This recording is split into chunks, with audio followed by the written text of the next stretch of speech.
Hello mga ka-YouTube, ka-Facebook, ka-Instagram. Sa lahat ng mga inaabot ang YouTube channel ko. Basta po kayo dyan. Maiba naman ang i-content ko. Ito kasi Thanksgiving Day nung kahapon dito, Biyernes. At ngayon, Sabado, saka lang kami namili ng anak ko, tsaka kumain kami sa labas. Tinreat namin sarili namin. At yun, nakakita kami ng mga sales. Ang daming mga sales sa paligid. Hindi naman ganun karami pera namin, pero pinilit pa rin namin makabili ng gusto namin. Ang nabili ko sa sarili ko, ito yung Nike na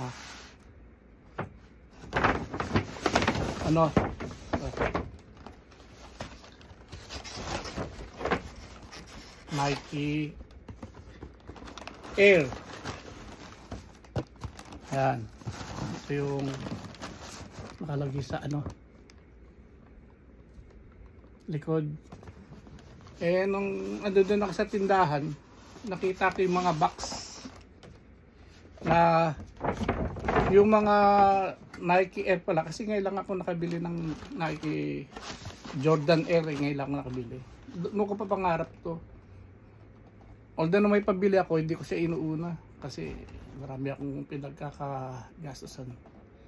Pero kanina, sabi ko, sige, bibili nga ako. I-treat ko naman sarili ko. Nakabili ng Nike Air Jordan. Ayan.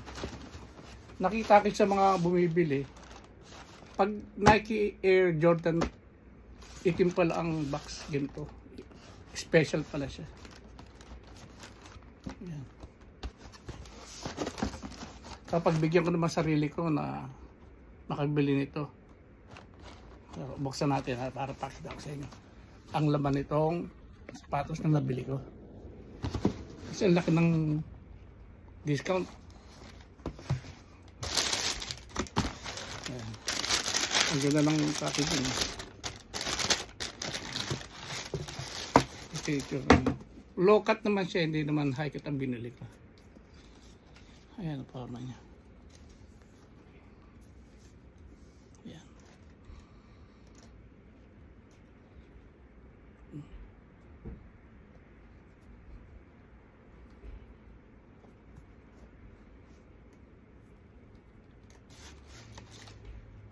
Ayan.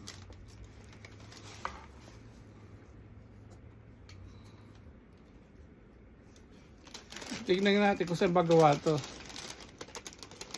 Na nakalagay 96, 97, 98. Tanggalin natin yung meron palaban sa loob eh. Tignan natin saan. Kung saan made in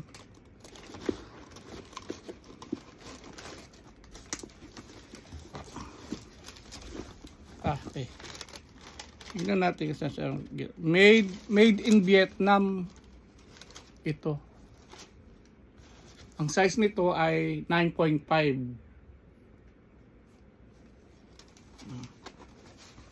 Maganda yung mga niya to. Sabitan yata to. Ito naman kaya to. Tapos may ganito pa. Tatanggal. Ayan. May velcro dito. Sasabi mo pa ganun. Nakalagay Air Jordan. Tapos ito may lock rito. Ano ba nakalagay rito? Nakalagay TW03. TW03.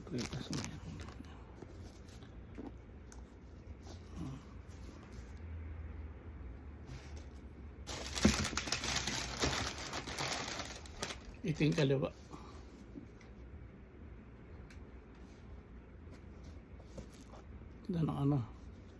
Magaang siya. Magaang. Tapos may mga butas-butas dito.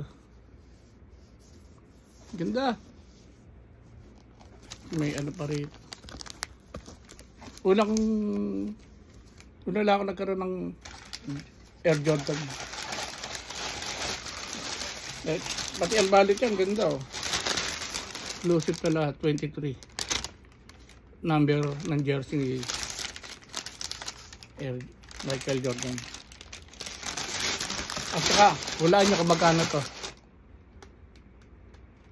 Ang halaga nito, nung pumunta ako, ang presyo niya ay $134.99. Tapos binawasan ng $45. Kaya naging $89.99. Ba, magandang deal. 135 naging $90.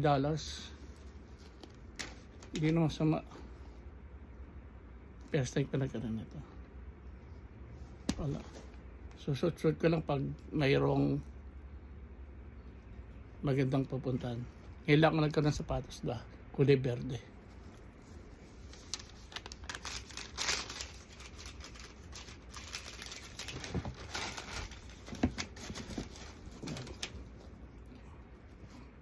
Ganun pa ba?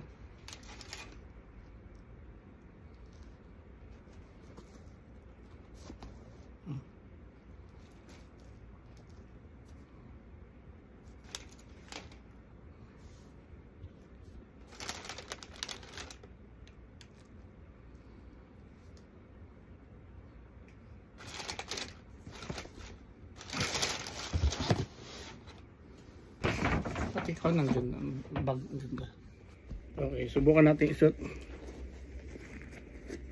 Kung pwede natin i-recommenda. Kung komportable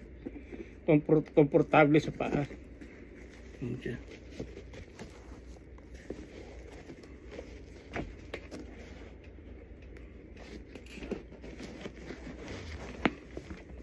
Kasi meron siyang ano 60 days na pwede mo isole.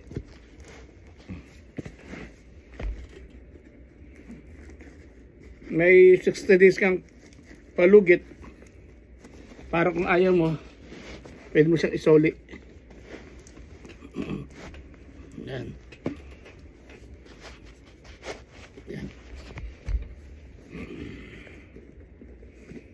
Kasi baka sa maporma lang itsura nito maganda, pero yung comfort hindi ka naman comfort. Kaya tingnan natin kung comfort tayo. Komportable ang kilos natin dito. Pasok natin.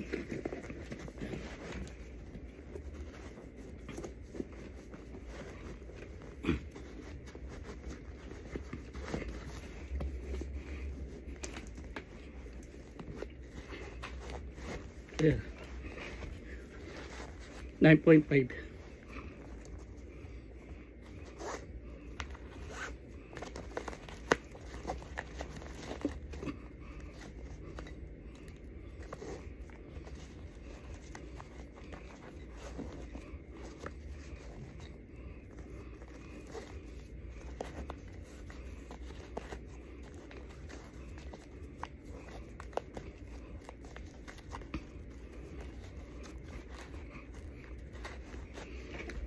Pasensya ka, hindi kaganda ang legs ko.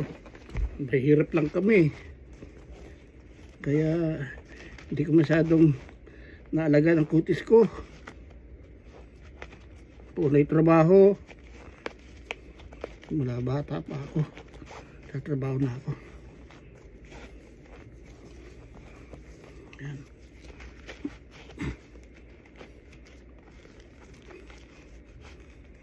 Yan. Natin nga ito sa paa.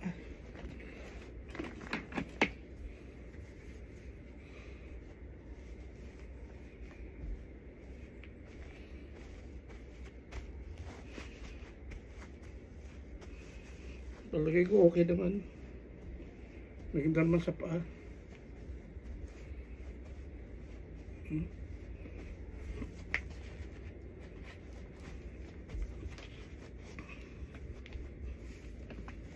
Kaya lang dito pag ibang ka bumubuka rito.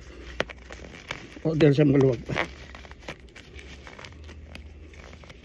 O natural na bumubukas siya.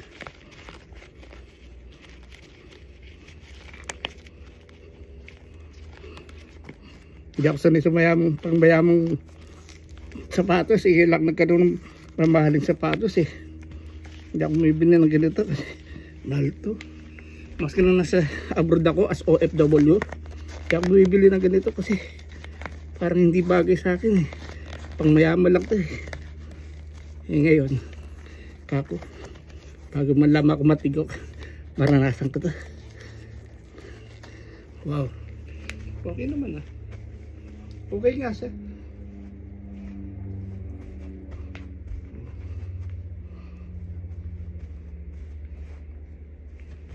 Okay.